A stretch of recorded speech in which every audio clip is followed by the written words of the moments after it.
Deko balandi ya masolo ya pona ekolombo te na bino baeboze ebele boso ya bitandela no bike po bolanda émission bolingaka oyo eyelaka bino bana mboka ya bwania pe ya mayele bana mboka bakenda sango bongo naza na esengo lelo ya koyamba lisusu moko ya bacadre ya parti monene options toyebi UDPS, Union pour la démocratie et le progrès social.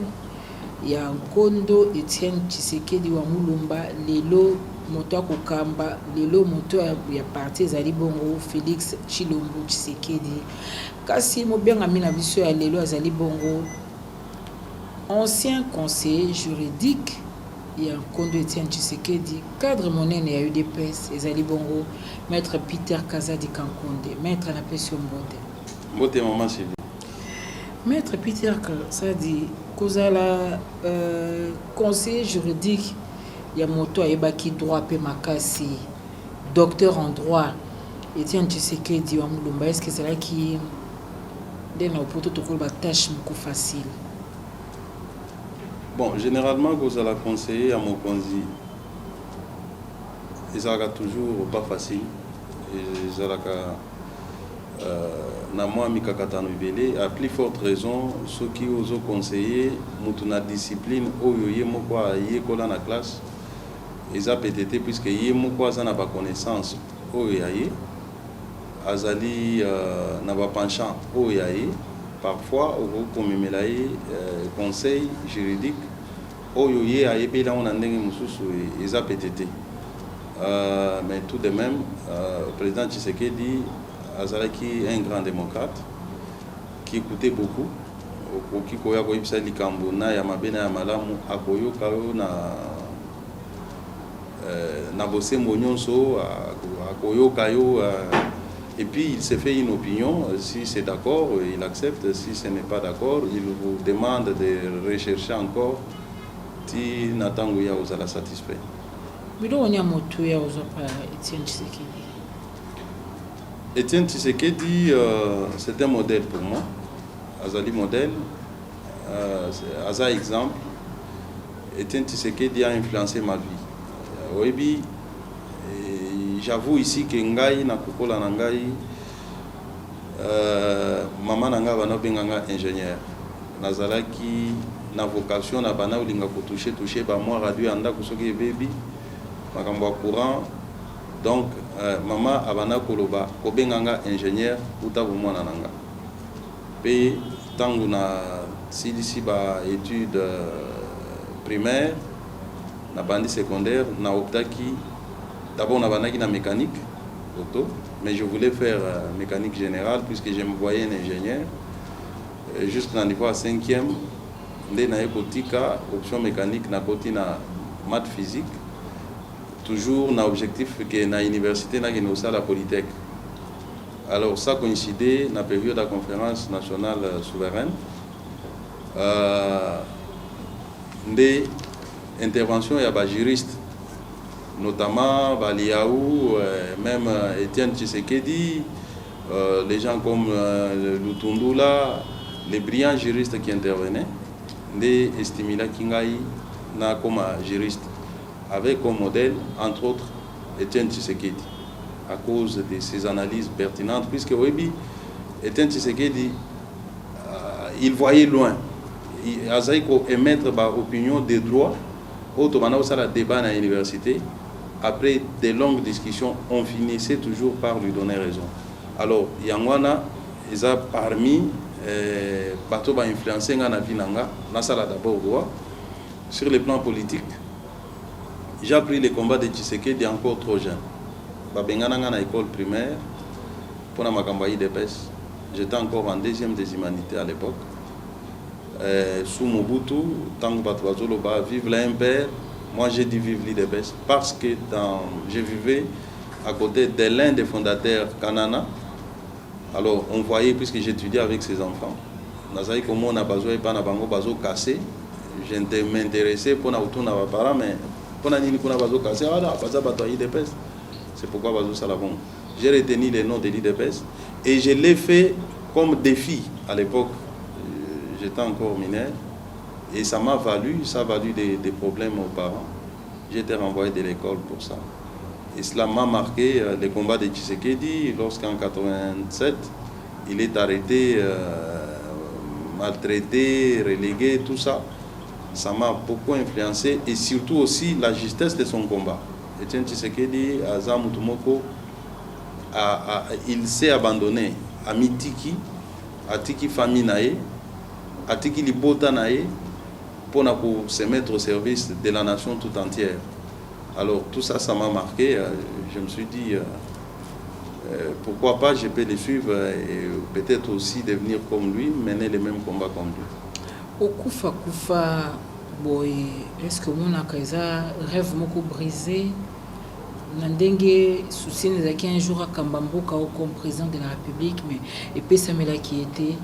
Est-ce que mon ango ils a gâché, ils a rêve moko brisé, ils a combat mubimba et quoi na mai pote atiaki le quoi but na e final les ala le quoi muto azoki mambangu ndenge zaka ke non suka na fona comme ligne d'arrivée na zo trophée mais ya komate donc nini isaka bino bae bozaki na eta nyonso.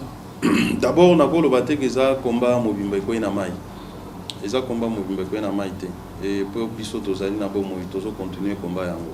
Mais par contre je dois ici reconnaître que ezali une gâchis, un rêve brisé. Tobana kolota pongi katani.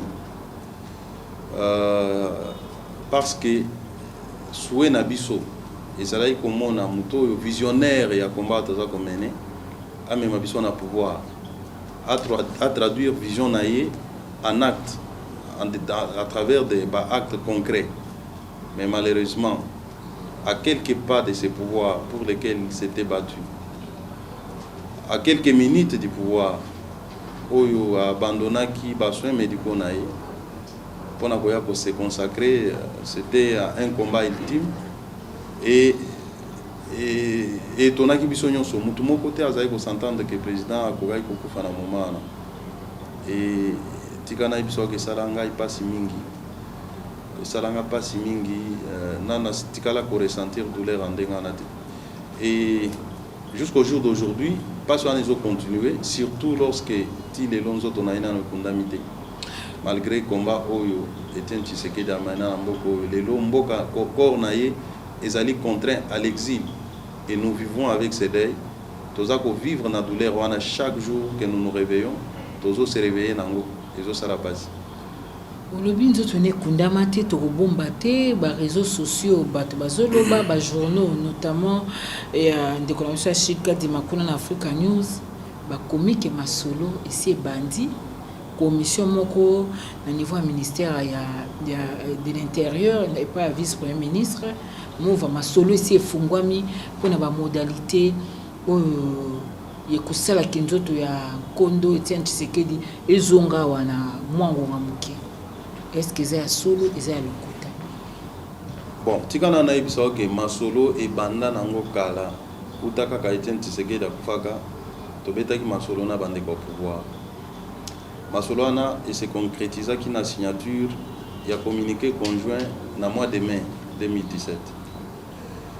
À notre grand étonnement, tout cas comme on a bandé quoi pouvoir avec Ndeko Chadari puisque yende mutu to signé qui na accord wana to comme on a azo sala la lisusu accord te ba tiki bisonde ngwana. Alors pour na ozongela mutu na yo effectivement discussion ezala qui relancé na banzi les loyo ba invita ki biso pona ko signer lisusu un autre accord. Nous espérons que cette fois-ci c'est la bonne. Accord ngwezulu bani na kati. Ezali koyo kana d'abord na isika oyo nzoto président Etienne il faut kondama ba condition ni matanga na yo salama ba conditions sécuritaires les concours, la participation de chacun de nous pour que toyeba ndengeni ne oleka. Il s'agit de ça. Pourquoi est-ce que biso commission ngeza ndengeni ni banani na côté UDPS na famille ou bazo représenter UDPS na kati masolo ngo to biteza masolo zo betama na niveau ya ministère intérieur. O ezo salama lelo na banzi za prolongement ya o isalama kiliboso. On a au mois de mai. Au mois de mai, il y avait... bientôt une année. Oui, bientôt une année. Au mois de mai, ils ont acquis 3 partis en présence.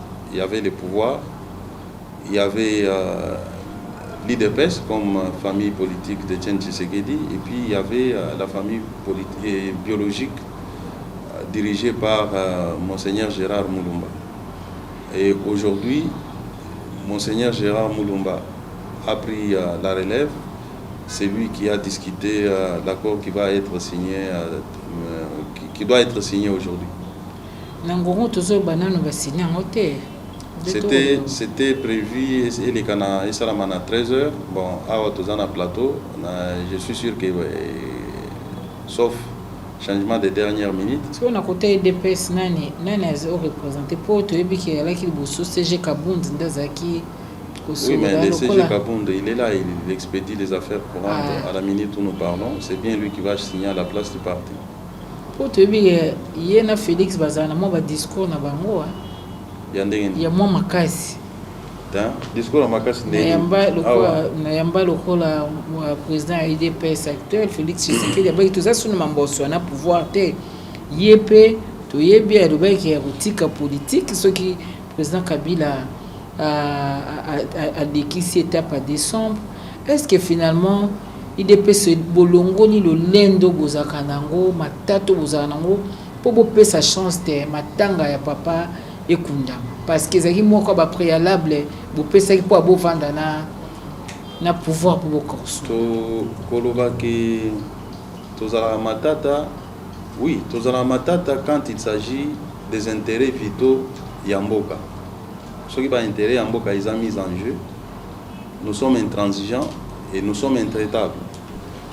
Mais oyo ezali likambo ya kokunda mutu. En principe, il faut même qu'on ait une discussion de Kendeo, de Lukatoyo, Kana, de Solola. Et ils ont un sens, mon côté, puis le bazar au sable. Etienne Tshisekedi, bien sûr, a un statut un peu particulier, compte tenu de son ampleur nationale et internationale. Mais on ne devait pas nous soumettre à des conditions où les lots, parce que nous avons commis ma biso.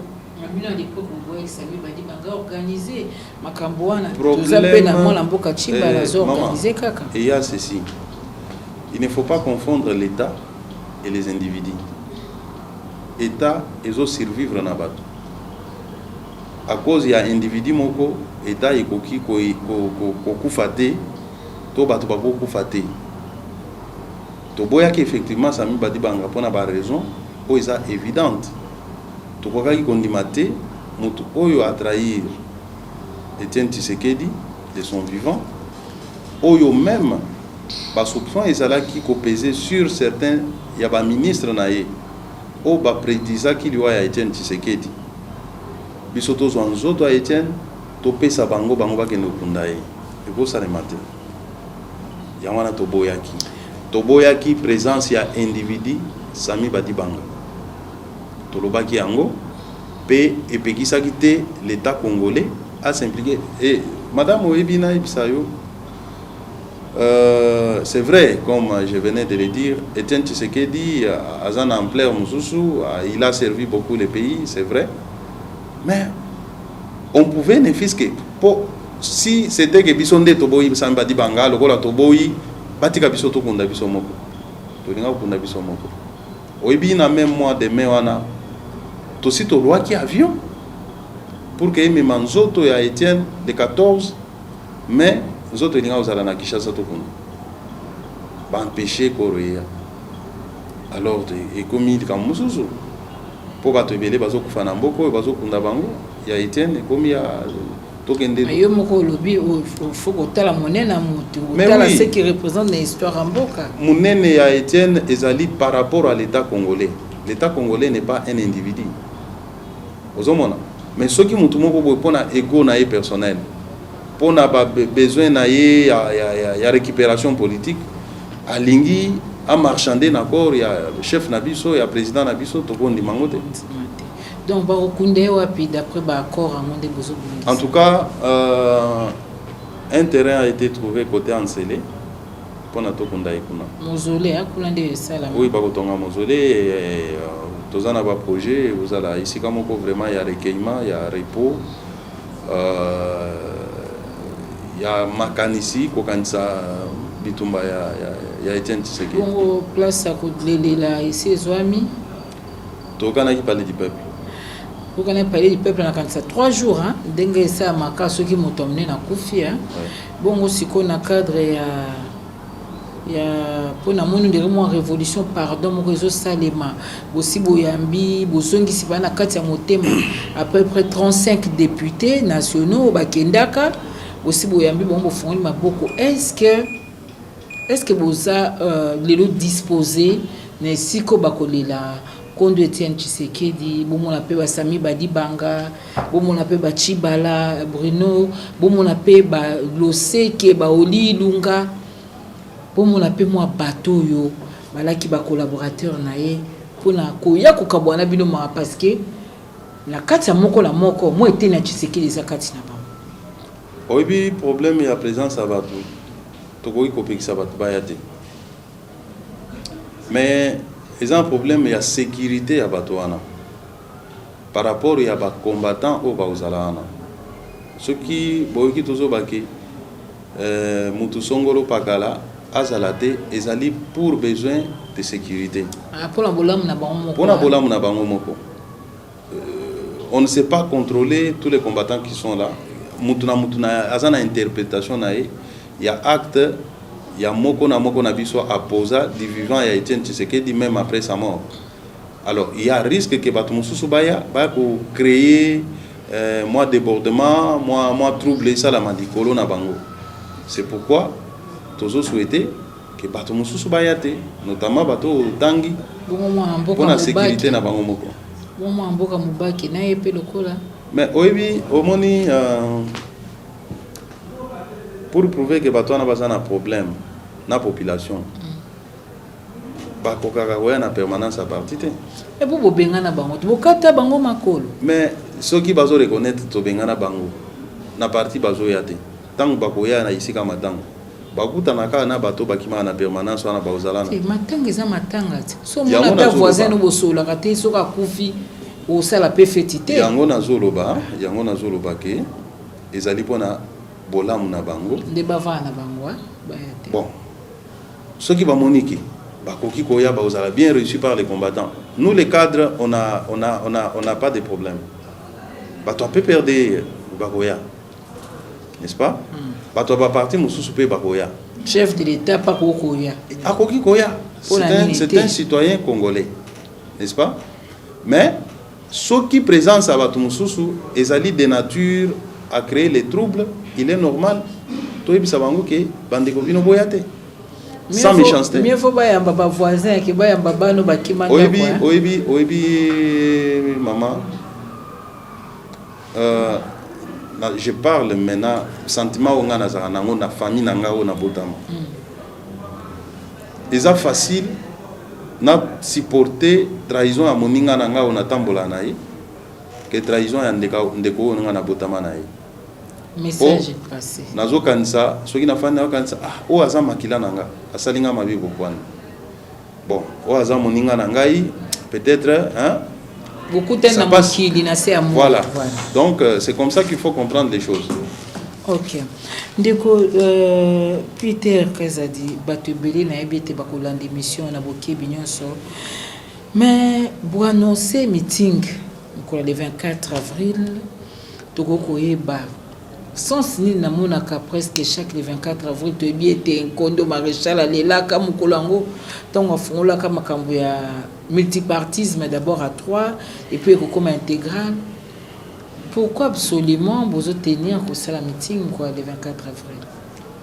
Ezali date moko commémorative et on dit ezali de mémoire. Eza ici comme eza date moko est marqué histoire politique ya mboka na biso. Le 24 avril 1990 ezali date oyo l'un des objectifs ya IDPS est réalisé, c'est-à-dire le multipartisme intégral. Mobutu plaira. Voilà. Donc esengeli na biso à chaque année qui passe to telemaka to kanisaka mokolo wana pour rappeler na ba génération actuelle que na date wana makambo boyelekaki à la suite d'un combat ya Etienne Tshisekedi na baninga na ye, combat ya peuple congolais oyo adéraki na combat ya Etienne Tshisekedi na baninga na ye, aboutissement ya combat pour la démocratie. Et sengeli ezala à chaque fois remémorer, hein, batu bayeba bana o babotami sima bayeba kayango, c'est très important. Est-ce que le gouverneur a sa PC accord pour te dire azozela bino boke osola bino pe lokwa bolinga na bino karaté te masolo nyonso bio boya kana bino biso to solo na biso to solo na gouverneur à plusieurs reprises ce gars a invité biso to kendaka, mais chaque fois nous sommes déçus na comportement na ye tango azo pekisa batenu ya ba réunion ce qui est constitutionnellement reconnu aux citoyens congolais. Aouti ko komela biso lelo alobi to mona ye lundi, alors que manifestation est mardi, biso to mona ye lundi na 16h. To ozala ana pona woyo makambo ko yipisa biso, mais na banzi et kozala pona tozo ba disposition sécuritaire, puisque toza bien disposé à coopérer avec la police pour que manifestation na ele kanandenga bien. Toza wana pona ko casser, pona ko détruire mboka na biso te.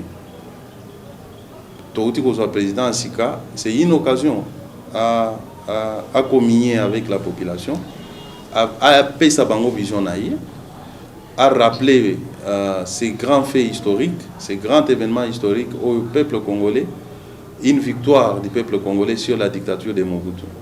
Donc ça n'a rien à voir avec la politique politicienne au Yotoko Batobagoya pour nous casser. Donc vous espérez que dans le gouvernement Masolo et les Kakitoko mardi au 5 mais oyebi maman tozali un état tozolo batoza état de droit. Un état de droit, c'est celui qui respecte ses lois. Loi et lobby na biso to informé, to informé. Mokonzi yango a lobby boya to solola. Mais bino pe faut que ça l'effort pour na côté a peu pour ya mingi. Pour ba foule les na contrôle. Maman, faut boter a peu bandeko ba combattant parce que ce que loko boya moto baby ba otanga combo ya. Ça fait 36 ans que l'IDPS existe. 36 ans. Notre idéologie est toujours non-violence. Ce qui est violence, c'est ça la manifestation. Non-violence, mais on va pas moutambizi quand nazo yebiswa boy. Ce qui bisika IDPS azali violence ezali, yeba ke batu mususu ba uti libanda ba ko imposer violence na IDPS. Donc, biso jamais tout sito like ça ba combattant na biso ke la démocratie égale à kotumba banda kwa batu ko s'attaquer na bilo wa batu ezala bongote. Biso toujours ça la manifestation na biso pacifiquement, mais batu mususu nde ba utaka libanda bazo ya ko tia trouble na kati ya manifestation na biso. Et manifestation au le 24 ezali manifestation mo pacifique. Chaque fois ceux qui batiki biso to ça la manifestation na biso sans provocation, sans dérangement, ezala toujours pacifique. Natikala au monate to sali manifestation ici après bato babandi ko s'attaquer na bilo wa bato natikala omona mote. Ok maître Peter nazolanda o même koleleki kana kansa poso to mona ki mukanda moko pour réseaux sociaux sunga biso quand même un secret za kana ngo susté mukanda ya président ya UDPS Félix Tshilombo pour na ko démentir ba rumeur que au bato ndenge bazolo bakaza na masolo pour akoma nani aza candidat premier ministre soto kolo ba si afungoli masolo ndenge zaraka na makambo ibiza ba hôtel Raphaël on dirait masolo ngo il y a 2-3 enzongi susu yo kolbani mais il a to ki ya démentir ba rumeur. Oui maman, yo moko tu ko ba démentir ngo ça veut dire il n'y a rien. Il n'y a rien. Ezali babilo moko monter de toutes pièces pour essayer à salir image et à président ya IDPS. Peut salir IDPS. Nazomona raison oyo ekotinda tokende ko solo na Kabila en catimité. Benga président quoi? Oui, président de la République. Oui, mais il s'appelle Joseph Kabila, n'est-ce pas? Kobenga yi na komona isa komanke respecté. Donc nazomona pourquoi tokoko kende ko solo la nande ko Joseph Kabila en cachette té. D'autant plus que Tozali Lelo na accord il y a le 31 décembre 2016 qui est un cadre accepté par tous ou si on veut discuter on discute dans ce cadre là Or, ce cadre est violé justement par Ndeko Joseph Kabila Yemoko. Yemoko m'a violé le cadre. Alors, ce qui t'ont dit les locaux qui nous solo la naïe na molili, ça veut dire tu as avalisé que accord oyo peuple congolais bakoufeli, puisqu'il y a des gens qui sont morts pour que tout comme un accord wana. Biso IDPS oyo tozo koufela bato, oyo bato baza koufela. Tondima ko kende ko marcher sur les sangs de ses compatriotes morts en cachette. Nanu tikala ko sala mana IDPS te pe ko tikala ko sala magana IDPS te. Namoni ndeko lobite il faut ko tosa ko respecter ko zonga na kati ya ba accord. Tant on peut na yambaki mwana mboka Félix Tshisekedi lobaki ke bango baza bino IDPS busaka na kati ya accord bandeko bazonga na bon sentiment. Lelo yo accord ezako prévoir que Premier ministre a eu na UDPS et puis président Sensa a eu na rassemblement. Na kati ya makambo wana et puis décrispation landa politique ba bimisa ba prisonnier politique moi makambo belé puis accès na bino na ba médias publics. Lelo na etali d'abord président ya Sensa côté la configuration au rassemblement comme nango lelo et au salamandeni. Est-ce qu'il rose la possible pour rassembler comme biteni déjà? Il y a des choses. Il y a liboso ezali que il est vrai que bisonyonso toujours exiger respect et accord intégral. Et là, ça implique qu'on reconnaisse les partis en présence. Il y avait pratiquement 3 partis. Il y avait la majorité présidentielle, l'opposition ayant participé au dialogue de Kanchachi et l'opposition n'ayant pas participé à ce dialogue-là. Et chaque groupe avait un chef de la délégation. Biso côté na biso Ezaki Félix Tshisekedi, Moutazaki chef de la délégation. De sorte que ceux qui va appliquer accord et Sengeli Boyo Kaniezala entre Ndeko Félix Tshisekedi, Ndeko Kamere qui dirigeait l'autre camp, et puis de l'autre côté il y avait Tambwe Mwamba, bon, parfois les Chadari, mais au moins les camps de la majorité présidentielle étaient là. Ceux qui va reconnaître l'autorité à Batumisat Oyo, les représentants des 3 camps, ça peut permettre une bonne application de l'accord. Ça, c'est dans l'hypothèse où on pouvait arriver à ça. Mais au jour d'aujourd'hui, Bisson a IDPS de comprendre que tout accord avec Joseph Kabila ne saura être appliqué. Pourquoi? Parce que Joseph Kabila a une mauvaise foi. Mauvaise foi n'a ni niaiso renforcé en nous. Tu négocies avec pouvoir politique, partage des responsabilités, mais tu bosses na kailo komoko majeur o izo sala kende ko Kabila à chaque fois azo fouler au pied tout ce que nous signons. C'est l'armée, c'est la sécurité, c'est la police. Ba instrument wana o izali censé kozala ba instrument républicain. O izali kozala isa censé kozala au service du Congolais en général. Les lots izali détournés au service d'un camp politique. Quand il y a Joseph Kabila. Ce qui fait que beaucoup qui signé na Mikanda, Boyokani, a nommé yo, ceux qui armés, ceux qui police, ceux qui sécurité, les autres sayoté, aux anao mokonzimoko pour rien. Et point de vue nanga lelo, s'il faut effectivement tous un accord to appliquer, il faut péto solo la likambo ya ba service oyo bazo utiliser contre même ceux qui sont nommés légalement dans les institutions. Au Kogi, vous avez la première ministre, ceux qui bafouent sa sécurité, c'est ça le vrai problème aujourd'hui. Je crois que s'il faut rentrer à l'accord, le préalable est qu'on fasse de manière que ces services que je viens de citer soient effectivement nets. Donc, armée à la républicaine, police à la républicaine, sécurité. Mais vous imaginez, tant que vous dialoguez dans un dialogue politique, vous avez en face de vous, chef de renseignement, azoya nakan, il y a pas politicien qui boy contre bino. Chef de renseignement, il y a un air. Azoya na discussion avec politicien. Nakan, il y a pouvoir. Il y a qui na Senko. Na Senko. Et même avant 5 ans, il est venu chez nous. Et là, chez vous, à limiter, ailleurs, et pas Nabiso Azo s'est présenté comme le conseiller de Joseph Kabila. Yoka mama, likambonga na zoloba, et ça très très important. Bandeko oyoana, baza lelo na armée, baza lelo na la police, baebake, teni balataka, solde bazoaka, ezali mutoki ya ba congolais que nous sommes. Et que mandu ki otopesa bango, ezali pona koboma biso te, ezali pona ndeko sécuriser biso. Bakoki en aucun cas kozala au service d'un camp politique en présence. Puisque les politiciens, toko bundana entre biso, lelo et koki kozala yo, comme l'obie kozalanga.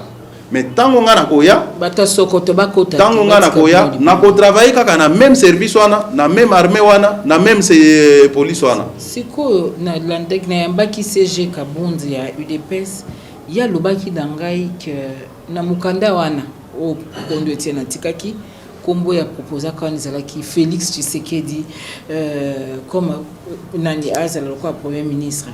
Boelaka majorité c'est ngabino 3 non, bilo bopesaka kombo moko. Est-ce que les lots dans le contexte, ceux qui ont besoin à la table de négociation, toujours au de Félix, candidat président de la République, toujours au cas, toujours en confirmation pour bino des personnes bolobité. Est-ce que y est prêt pour l'intérêt en boca, à la cima, auto prêt à payer ça combo mususu pour comme y est candidat président de la République avant d'azela. Azali candidat président de la République pour les comptes de l'IDPS. Ah donc, si vous parlez de Bukabouana, nous ensemble, peut qu'il y ait un côté de la mobile, peut côté de la bino. Non, ils ont Bukabouana. Ensemble, c'est une structure à part. L'IDPS aussi, ça n'est une autre. Ils ont dit comment Bukabouana. Bon. Tout est là où ça na parti politique, moi, ensemble. Tout n'a pas de quoi ensemble. En tout cas, tu vas au tambola, tu es bec, tu as comme mon abino, tu vas oui, au tambola ici, comme on est lié pour robater, que pour voter la famille, moko. Mais en tout cas, tu as mis balai pour battre tambola, c'est qu'il va y avoir. Biso, na bandeko, les lois formés ensemble, tu as un cadre de rassemblement, tu sais fixer par objectif et biso nyon se toujours poursuivre les mêmes objectifs. Objectif, on ne peut pas tambola. Objectif, on a ils a aucune élection té. Objectif, on a ils ali. Bon, disons, il y a pour empêcher violation de la Constitution, peut obtenir des élections transparentes. L'objectif, on a Isali. Le rassemblement est toujours là. Mais chacun de nous a la liberté, il y a qu'à s'organiser dans la composante, pour se préparer pour la candidat dans l'élection, tant à niveau présidentiel. Oui, que tout cas, on a un tour. Bien sûr, on a bien. Alors, donc, possibilité de IDPS où il y a bino, dans le cadre de respect accord, il y a Senko. De l'hypothèse, on a que Bobimisa, Premier ministre, ils ont été. Dans le Liban.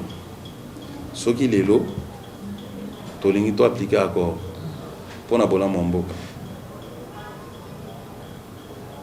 Toutes les parties aujourd'hui, vont exiger respect accord. Biso rassemblement dans tout cas là ko renoncer na accord mais nazo bakisa que accord et ko sala mali et ko s'appliquer tant que la police, l'armée, les services de renseignement yango nazolo ba te maman yango nazolo ba problème on nazolo ba is fondamental tant que l'armée, la police et les renseignements, la sécurité seront au service d'un seul individu, beaucoup qui signé na bino ba mikanda ndenge bolingi ba ko appliquer yango te puisque ye azana mundu ki na maboko azana fimbu soko sakani abeto fimbu soko sakani abeto mundu c'est ça que la rabolette ba nani mwana mboka chibala nzenze wana azana plein pouvoir terre ya wapi yo moni ye asa zo décision nini ya pouvoir réel comme ça. D'abord va imposer directeur de cabinet qui l'a nargué pouvoir nini azana les gars et logo nini asa sali penza ya muto a pouvoir ou sentir kazano ana pouvoir te azande na ba fonction et ils ont permettre ya zo mbongo c'est tout. Donc bino si jamais boana kati wana bino ya bino ko sala mabongo te bino pas faux au tête. Mais maman, quand on accède à des hautes fonctions comme premier ministre c'est pour impacter sur la vie sociale de la population. On ne peut pas être là comme une étiquette. Décider, yo oso subir. Et ça bon côté. Et surtout un grand parti politique comme nous. Est-ce que vous êtes fier comme un des élèves ayant na le poto na rôle moi la moko assimila qui makambo bien ya papa non. Ce qu'il a fait montre qu'il n'avait jamais assimilé l'enseignement à chef, puisque notre chef n'a jamais trahi. Notre chef ne s'est jamais laissé marcher sur les pieds. Ça montre que toutes les années passées aux côtés du président Tshisekedi n'ont servi à rien pour Bruno Tchiba. Et moi, personnellement, je suis déçu pour ça. Est-ce que vous croyez que l'élection vous allez en décembre 2018? Je ne crois pas. Je ne crois pas. Solution? Parce que, d'abord, majorité présidentielle basée sur la volonté, et puis cette volonté-là de ne pas aller aux élections est incarnée par Corneille Nang. Donc, sa Corneille Nang à la majorité. Bien au tinda qui est 40 questions, c'est la réponse. Oui, c'est là éternellement. À répondre à un côté. Oui, bien. Tant que tu as déposé 40 questions, tu as posé en nous. Non, moi je peux vous répondre même maintenant. Nous lui avons dit non. Prenez, nous lui avons dit, prenez votre temps, nous savons que vous n'allez pas nous répondre. Et mettez-nous par écrit. Oh bon, dans 48 heures, je vous réponds. De l'autre, on a combien de mois? Donc, 40 questions, mais ce sont des questions en trois. Il y avait les aspects techniques, les aspects sécuritaires du processus, et puis les aspects juridiques. Ceux qui appellent son biano, tout et satisfaire les cas ba conditions. Maman, ezali. Ata moi c'est qui to ko soit les kenzombo suka na ngwa ko tous les akaya ya wana. Ba ko mutanga ndi ba yemba ka basu akala ba wendo ba kumisaka. Ya wana azaka lolendo wa kotela mutenso pamba. Ti AGP pusani azupe libala te po lolendo l'équipe po abino de ba conditions et l'outil na UDPS. C'est ça la différence maintenant entre IDPS et la partie Moussous. Biso to salaka politique à pouvoir pour le pouvoir. Tous en nous, bon to li apé nous, to CP là. Il y a beaucoup ma pépinière. Et cela ne fait pas que tous au koufa. Oyebi l'IDPS c'est l'unique parti politique qui a survécu à son chef. Tout simplement parce que nous sommes en phase avec la population.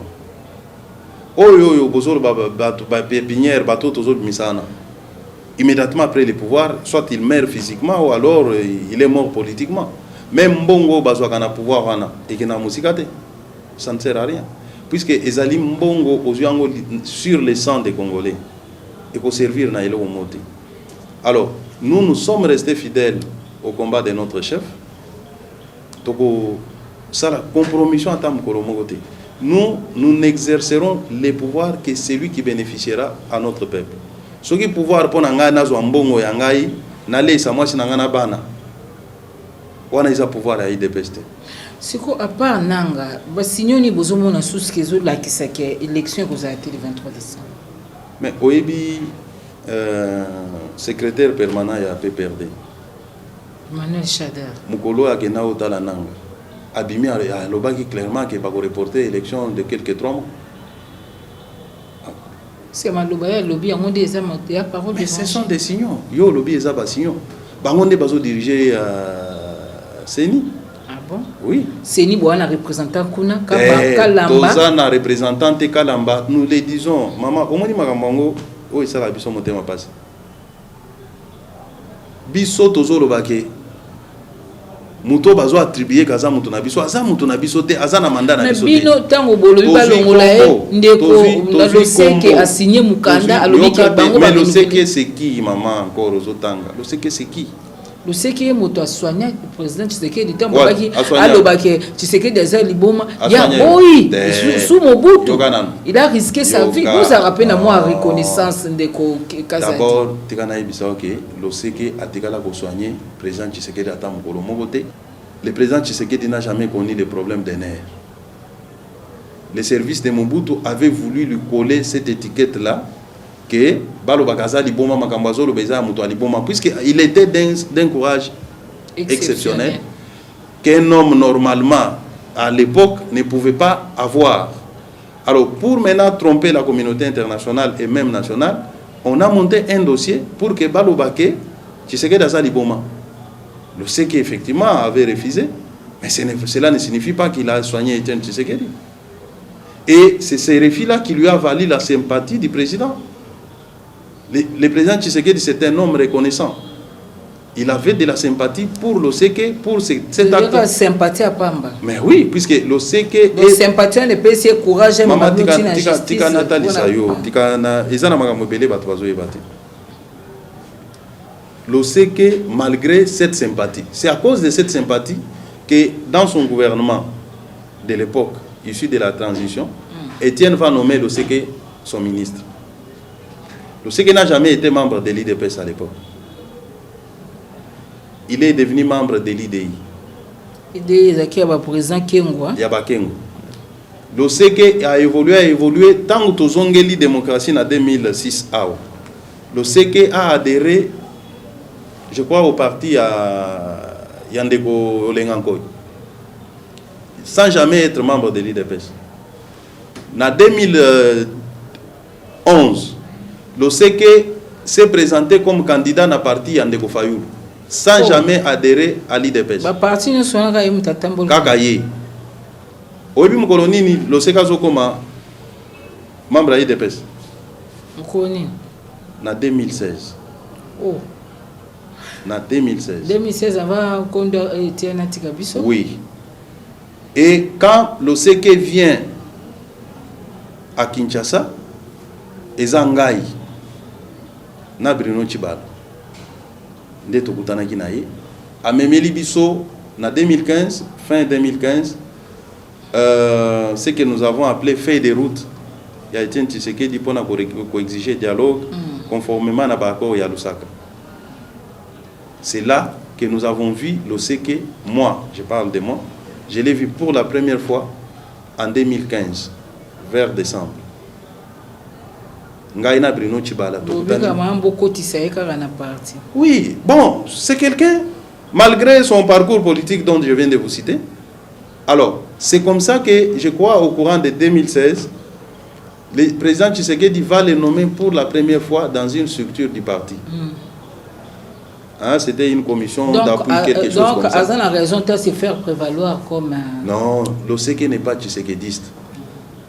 Il avait de la sympathie du chef, ça il faut le reconnaître.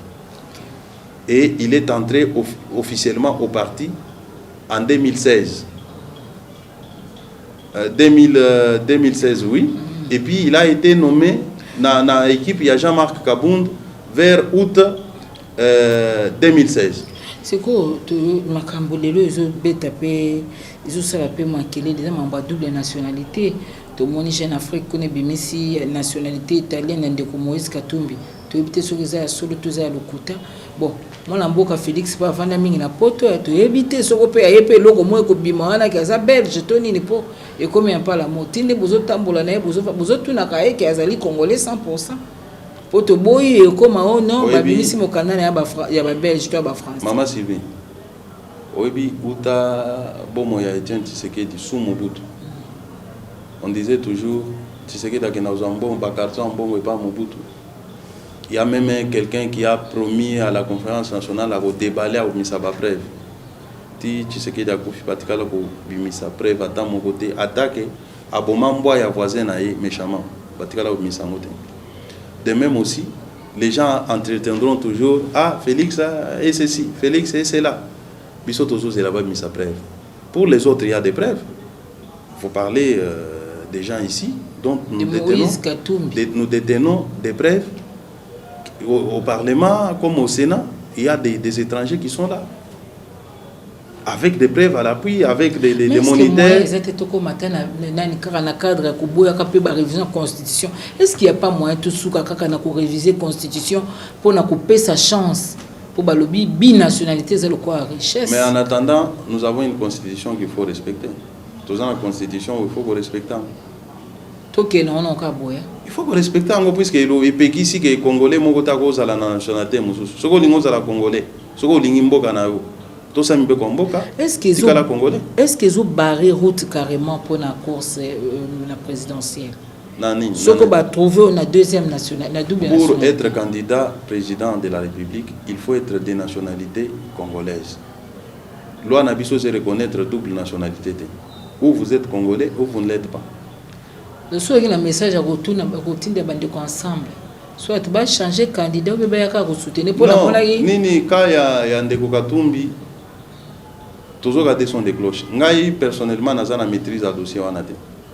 Ndeko Katumbi alobi ke azana nationalité mususu te azaka ka congolais. Quand il y a majorité bazo baté azana nationalité mususu. Bon quand Jeune Afrique ça connaît. Bon, Jeune Afrique azo sala musala na journaliste. Moi je ne sais pas dire que c'est parce que mais au cas où c'est présenté boy. Ce n'est pas parce que Jeune Afrique a lobby ndé komi ya solo. Ndeko Katumbi ye moko azana bomoyi. Azoloba à qui veut l'entendre que azana nationalité mususu te. Ce qu'on a croire pour Jeune Afrique à lobby. Le mécanisme a prouvé que mais il dit que je suis congolais, c'est aux autres ceux qui l'accusent d'avoir une autre nationalité d'éprouver. Hein? Ndengo za na mama, na ye na lobby que le téléphone montre-nous lati eza yanga. Mais il faut na la kisaka yanga avec une preuve. Maître Peter Kazadi, le Kambwasi va Félix, ningi c'est hyper. Oui. C'est venu à ningi c'est quand même boka yangwana. À cause de la biso dire kaba moko za CV molai neti mutako comme ça na NASA. Ça dit quoi le kamba CV ni simbo? Je ne comprends pas. Tu vas le temps ba mona CV na balobi CV na yangote. C'est-à-dire ça li makelele yo yebi oza muto ba réseaux sociaux. Tu comment après dire kaba moko boye na wana tala na lobi boy. Molai na CV. Na lobi boy. Je ne sais pas ce que vous entendez par CV. CV on reprend juste biographie professionnelle Yamout. Mais au moni atata na bleu musique comme dire Nalobi des CV décrit les parcours académiques et professionnels de quelqu'un. N'est-ce pas? Alors, Ezala Moulaï, Ezala Moukouse, ça reste un CV. Vous me voyez moi là? Hein? Depuis que j'ai fini mes études, je ne suis qu'un avocat. Je n'ai qu'un avocat. Je n'ai jamais été dans un cabinet ministériel. Je n'ai jamais été dans une entreprise publique. Je n'ai jamais signé un contrat de travail avec quelqu'un. J'ai mon propre cabinet. J'ai commencé dans un cabinet, Yoko Yakembe. J'ai évolué. J'ai bâti mon propre cabinet et je continue ma vie. Est-ce que pour prétendre à la gestion du pays, il faut una banda de gauche à droite, qu'on sollicite Batou Moussala pour na CV Zaramoulaï pour bon dimanga? C'est expérience professionnelle. Mais chacun a son expérience dans les domaines où il a. La politique, on a besoin de trois choses. La vision, l'engagement et la constance. Félix a 5 kilos quand ça, toi. Mais Félix est né dans les combats pour les changements. C'est-à-dire dans la vision du changement. Félix a montré qu'il est engagé dans ses combats. Félix a montré qu'il est constant dans ses combats. C'est tout ce qui compte chez un homme politique.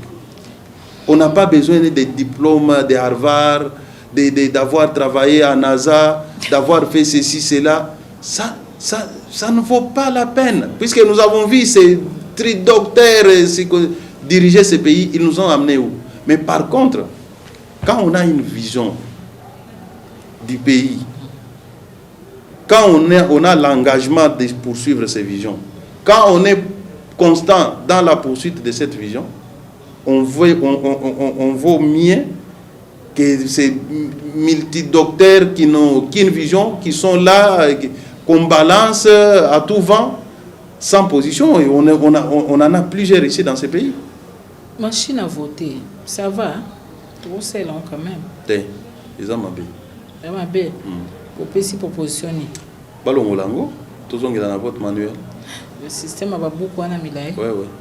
Pas ça de lango. Ils ont plus ou moins bien, mais il faut qu'entourer en gros la mesure à sécurité. Tu es expert mon colobé aux incidence la date de l'élection le 23 décembre. Mais c'est pourquoi on a dit OK nanga azana volonté à élection té quand yandeko Joseph Kabila majorité naie bazana volonté à élection té donc élection que ça la manango le 23 décembre té même ceux qui tous les lots tolobi que ton dimi machine ba ça l'élection té on a comme un peu prophète des malheurs mais toi yebi bango Chadar a gagné soutenir machine à voter. Mais tant que vous avez abimi na libanda ici ba journaliste que l'élection et aux le 23 décembre té. Yo sa journaliste Olanda yonde. Yé a gagné soutenir machine. Alobi ke ngai na lingi machine eza. Nanga zolo ba machine eza pour respecter date. Mais yé abimi kuna alobi ke non malgré machine mais élection le 23 décembre té. Ba na volonté. Est-ce que le peuple a reçu au sérieux? Biso IDPS. Bino classe politique. Il faut faire la part des choses. Peuple Aïbi, qui est qui? Nous sommes l'IDPS. Nous avons la confiance de ce peuple. Peuple Aïbi, qui ne veut pas de son développement, Nana Lingi Bonheur n'a été, Nana Azako Bomae chaque jour, peuple Aïbi. Les abissotés, les abandés ce soir. Possibilité UDPS vendre des sous na table mon majorité. Autour ya basango évidemment ata ebima le quoi ki basango baza na quand na bino majorité na quand na bino IDPS est-ce que possibilité zali pour intérêt à mboka pour vendre pour dégager ba piste à solution? Oui bisona basango nous avons un point commun 50-50. Nous avons un point commun, pas même 50-50. Notre point commun, notre 100%, c'est le peuple congolais. Ah, nous avons 100%. 100% peuple congolais. Okay. C'est ça qui nous différencie des autres. De sorte que ceux qui basango balobi, ils ont kokanana au biso tolobi. Ceux qui biso tolobi, ils ont kokanana au basango balobi. Donc 100% peuple congolais. Donc on ne peut pas dire que basango baza ou soutenir biso toza ou soutenir basango. Bisona basango parce que nous sommes dans le peuple congolais. Parce que le peuple congolais se reconnaît en nous. Du coup, ceux qui oppriment le peuple congolais nous trouvent comme des opposants. Maintenant, les mêmes combats. Ça, c'est ce qu'il faut préciser. Au jour d'aujourd'hui, nous avons par rapport à Mutuna Nayo, ceux qui sont ensemble. Mais les cadres pour eux, ensemble, ça existe. Les alliés. Cadre Senko, tu crois quand on a commis un problème de confiance vis-à-vis de Bassi? Non. Les loyaux ceux qui muto alobi ke alingi basango te ke basango bazana parti pris c'est qu'alingi peuple congolais te pour basango ndenge na uti ko bisayo ils ne traduisent que ce que veut le peuple congolais. L'accord que nous avons signé basango muto ba imposaki bato majorité que bon dimaka boité. Tout le monde était libre dans un débat démocratique contradictoire et nous avons convenu sur des principes. Les lois ceux qui bango bandimi bazui mukano ya ko violer accord wana. À travers cet accord, le peuple congolais s'était engagé. Alors ceux qui m'ont allongé l'accord, c'est-à-dire abimi les bandes à peuple congolais. Alors il y a les locaux qui basango basa contre. Non, le bague yonde osa contre le peuple congolais. Mais toi qui Félix Azoko raté qu'on trouvait secrétaire général. Non. Ah oui, bah pesanteur il est qui trop. Pesanteur exact. Les ana azali chef ba uti ko élire rien à congrès. Il doit prendre le temps de réflexion. Il y a beaucoup de choses qu'il doit d'abord préalablement arranger autour de lui. Il doit avoir un cabinet, par exemple, qui exécuterait ses décisions. Ça veut dire oui, mais le DIRCAB est là, c'est vrai, mais il doit être accompagné d'autres personnes qui doivent l'aider à l'accomplissement à Batache Naïe. Donc le secrétaire général sera nommé très bientôt. Maître Peter Kaza démission ici. Parce au moins Liloba Souka et Likia pour Namboka. Oui, Liloba Souka ils ont dit qu'au sein du peuple congolais, tout baisser ma bogoté. Ils ont beaucoup d'ambition. Tous en amoussouté. C'est ici que le peuple congolais tous a et sengel to bundé la mboka. To bundé la mabélé. Oh ils ont échappé biso lelo. Mboka na biso ils ont dirigé par les Congolais.